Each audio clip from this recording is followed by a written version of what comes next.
That God will use a famine to move you. It doesn't have to be a famine for food. It can be a famine for love. It can be a famine for peace. But in everybody's life listening at me, whether online or in the room, you have experienced some kind of famine.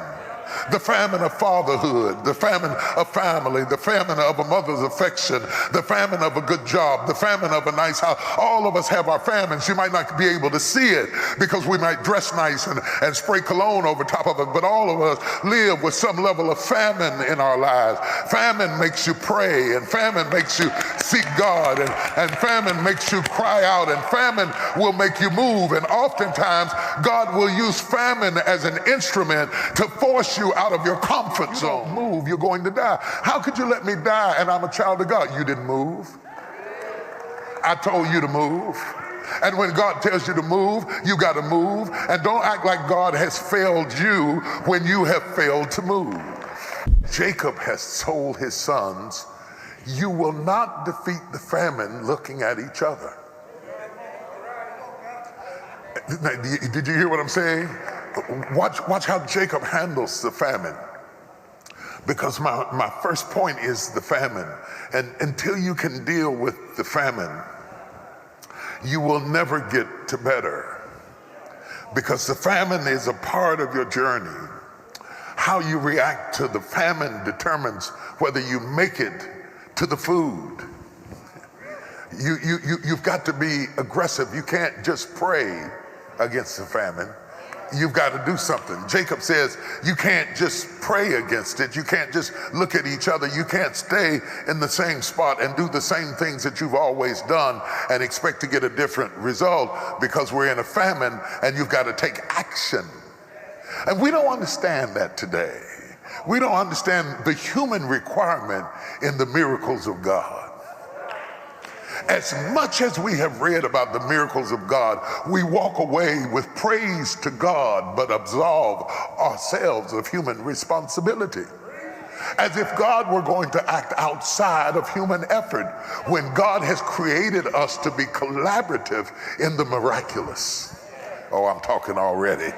He wants us to be collaborative in the miraculous, that we have a responsibility to take action and to be aggressive about resolving issues. Just because you're spiritual doesn't mean you get to pray for a job and stay at home.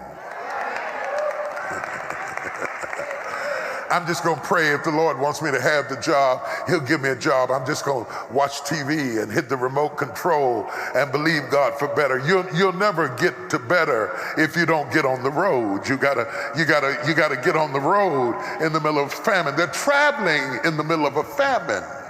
Now, traveling is not fun anytime, but traveling in the middle of a famine is a very difficult time, because the famine is so severe that Jacob says, if you don't move, you're going to die. Now, I don't know who I'm talking to tonight, but there are some pressures that come so strong that if you don't move, you're going to die. How could you let me die and I'm a child of God? You didn't move. I told you to move. And when God tells you to move, you got to move. And don't act like God has failed you when you have failed to move. When God says move, you have to take action, whether you're the prodigal son who came to himself, but he still had to go home. Or whether you're the woman with the issue of blood who believed that Jesus could heal her, but she still had to crawl. Or whether you're blind Bartimaeus standing by the highway side begging, he still had to come out of his coat and go toward Jesus. There is a human responsibility in spite of the famine. So you got to move in the middle of a famine, in the middle of a need, in the middle of a storm, in the middle of a crisis.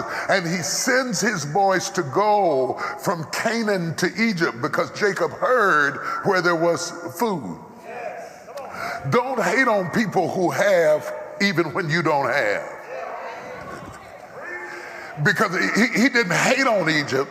He said, I'm going to Egypt. See, we sit back and hate on people as if them having is our demise, when it's not them having that is our enemy, it's us not moving that is our enemy. And the Bible says that though they didn't have any corn, they had money. And people don't quote it too much, but the Bible also says that money is the answer to all things. It's the answer to all things. If it's a thing, money can buy it. There are some issues that cannot be resolved by things, but money answereth all things. So Jacob told the boys, he gave them some money and said, go down to Egypt and don't go down there begging. We came down here to do business. Yeah, we're spiritual people, but we know how to do business. We praise Jehovah, but we still know how to do business. Y'all not saying nothing to me tonight. See, the church has failed its parishioners because we have been real heavy on the praise and real light on the business. So we told them to praise your way out and dance your way out and spin around 3 times and you're going to come out, and sow a seed and you're going to get out. But we don't tell them that you've got that the blessings are transactional, that there's a business element required in it. And we got to go back and lay some foundation to understand that Jacob does not go down to Egypt to beg. He goes down there to do business, and he sends his sons down there to do business. But wait a minute, you have to realize, as we begin to talk about the famine, we have to understand that the famine is so severe that it pushes them to Egypt. Now, the second thing I want you to see about the famine is that God will use a famine to move you. It doesn't have to be a famine for food. It can be a famine for love. It can be a famine for peace. But in everybody's life listening at me, whether online or in the room, you have experienced some kind of famine. The famine of fatherhood, the famine of family, the famine of a mother's affection, the famine of a good job, the famine of a nice house. All of us have our famines. You might not be able to see it because we might dress nice and spray cologne over top of it, but all of us live with some level of famine in our lives. Famine makes you pray, and famine makes you seek God, and famine makes you cry out, and famine will make you move. And oftentimes God will use famine as an instrument to force you out of your comfort zone. It is more comfortable to stay in Canaan, but the famine will drive you out. It'll make you move. It'll make you get outside of your comfort zone. It'll make you travel. It'll put you on the road. Somebody say, I'm on the road. I'm not on the road for a field trip. I'm not on the road joyriding. I'm on the road to better. I'm on the road to better. There's something I'm after. There's something I want to see done in my lifetime. And I'm tired of sitting around assessing the same old troubles and crying about the same old problems and going through the same old things. I'm tired of complaining one to another back and forth. Oh, ain't it bad? Yeah, child, it's real bad. It's so bad. I got to move from here. Deliver me from people who will not take action in the famine.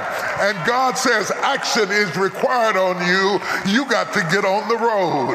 And that's anytime you can't rebuke it with a prayer, anytime you plead the blood and it doesn't go away, anytime you call on God and it still stays there, then God is using the famine as an instrument to move you from one place to the other. If it was the devil, I could rebuke it. If it were demonic warfare, I could overcome it. But when God sends a famine to make you move, it is something in his providence that cannot be performed where you are, and you've got to move in order to get it. And God knows that some of us won't move if we're too comfortable. Y'all aren't gonna talk to me tonight.